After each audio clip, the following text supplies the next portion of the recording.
कोल्हापुरातील रंकाळा तलाव हा कोल्हापुरातील पर्यटन स्थळांच्या यादीमध्ये सर्वात पहिला येतो। कोल्हापुरात या तलावाला बरेच पर्यटक भेट देत असतात।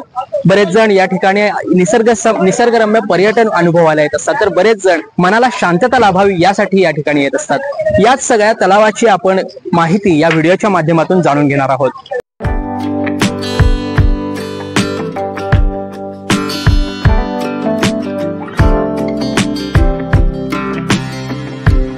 कोल्हापूरच्या पर्यटन स्थळांच्या यादीतील मुकुटमणी म्हणजे रंकाळा तलाव। कोल्हापूरचे वैभव असणाऱ्या या रंकाळा तलावाला वर्षभरात हजारो पर्यटक भेट देत असतात। कोल्हापुरात आलं की पहिल्यांदा अंबाबाई मंदिर आणि त्यानंतर रंकाळा तलाव हा पर्यटकांचा कार्यक्रम ठरलेलाच असतो।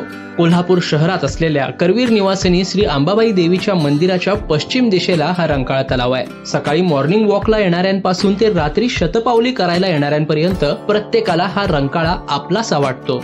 तलावाच्या सभोवताली असणाऱ्या चौपाटी आणि बागांमध्ये रोज सकाळी संध्याकाळी तर दुपारच्या वेळी रंकाळ्यातील मासे पकडण्यासाठी कठड्यावर काही नागरिकांची वर्दळ ही नेहमीच पाहायला मिळत असते।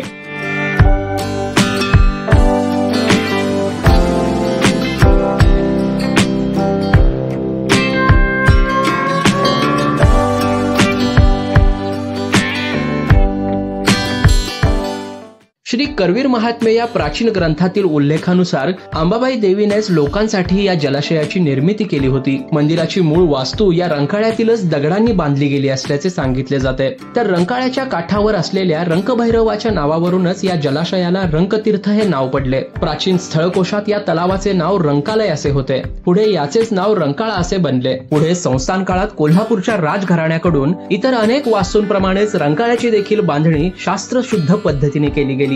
रंकाळा तलावाचा परिसर देखील अत्यंत विलोभनीय आहे। पूर्वेकडे संध्यामठ ही वास्तू, पश्चिमेला शालिनी पॅलेस, दक्षिणेला निसर्ग सौंदर्याने भरलेला परिसर आणि उत्तरेला रंकाळा टॉवर, बाग बगीचा, चौपाटी, तलावाची नक्षीदार भिंत असे सगळे पाहायला मिळते। या तलावात असलेल्या संध्यामठ या वास्तूमध्ये उन्हाळ्यात तलावाचे पाणी कमी झाल्यास चालत जाता येते। या संध्यामठ वास्तूमध्ये शिवलिंग आणि गणेशाची प्रतिमा देखील आहे। पूर्वी या रंकाळा तलावातील पाणी पिण्यासाठी आणि शेतीसाठी वापरले जात होते। तलावाचे पाणी सायफन पद्धतीने आजूबाजूच्या 3 भागांमध्ये सोडले जात असे। त्याचे वॉल्व आजही रंकाळा तलावाच्या परिसरात पाहायला मिळतात। रंकाळा तलावाच्या पश्चिम काठावर शालिनी राजेंच्या नावाने 1931 ते 1934 या काळात शालिनी पॅलेस ही भव्य वास्तू बांधण्यात आली। संस्थान काळात आणि त्यानंतर ब्रिटिश काळातही या वास्तूचा वापर झाला। पुढे या वास्तूमध्ये हॉटेल शालिनी पॅलेस सुरू करण्यात आले। अनेक चित्रपटांचे चित्रीकरण झालेली ही भव्य वास्तू आज बंद अवस्थेत आहे।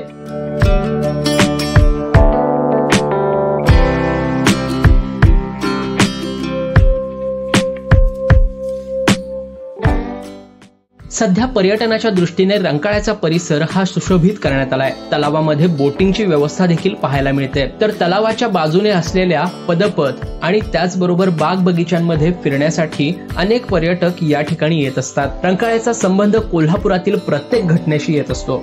तलावाच्या दक्षिणेकडील असलेल्या खाणींमध्ये शहरातील सार्वजनिक गणेश मंडळांच्या तसेच घरगुती गणेश मूर्ती देखील विसर्जित केल्या जातात। तर याच परिसरात परदेशी पक्षी देखील स्थलांतर करून येत असतात। दरम्यान रंकाळा तलावाला अजूनच सुंदर बनवण्यासाठी परिसरात सध्या विविध प्रकारची सुशोभीकरणाची कामे देखील सुरू आहेत। या सर्व वैशिष्ट्यपूर्ण, ऐतिहासिक आणि निसर्ग संपन्न अशा गोष्टींमुळेच कोल्हापूरचा रंकाळा तलाव हा देश विदेशातील पर्यटकांसाठी आणि अवघ्या कोल्हापूरकरांसाठी एक जिव्हाळ्याचा विषय बनून जातो। लोकल 18 साठी साईप्रसाद महेंद्रकर, कोल्हापूर।